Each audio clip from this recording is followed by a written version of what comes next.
பண்ணிட்டாங்க. இதெல்லாம் இப்போ ரொம்ப ஈஸி. உங்கள் ஃபோனை ஹேக் பண்ணணும்னா உங்கள் பக்கத்துலையோ இல்லை உங்கள் கூடவோ இருந்து உங்கள் ஃபோனை எட்டி பார்த்து தான் தெரிஞ்சுக்கணுன்ற அவசியமே கிடையாது. இப்படிங்கிறதுக்குள்ள பண்ணிட்டு அசால்ட்டாக போயிடுவாங்க இந்த உலகத்தில் எங்கே இருந்தாலும். இது சினிமா இல்லை, நிஜம்.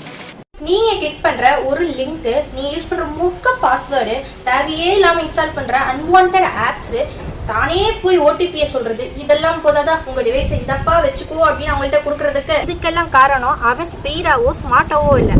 இதுக்கு பேர் தான் சோஷியல் இன்ஜினியரிங். பாஸ்வேர்ட் ஸ்ட்ராங்காக வைக்கிறது எவ்வளோ இம்பார்ட்டண்ட்டோ 2 ஸ்டெப் வெரிஃபிகேஷன் வைக்கிறது அதை விட இம்பார்ட்டன்ட் எல்லா சோஷியல் மீடியாலையும்.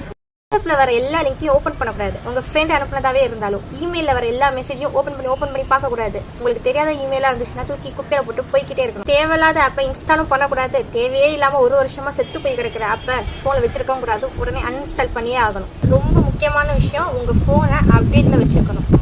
கணக்கெல்லாம் இதெல்லாம் நடக்காதனால ரொம்ப ஸ்மார்ட்டுன்னு நினைக்கிறவங்க கூட ஸ்மார்ட் ஃபோன் கிட்ட மாட்டாமல் போகவே மாட்டாங்க. ஜாக்கிரதையாக இருங்க.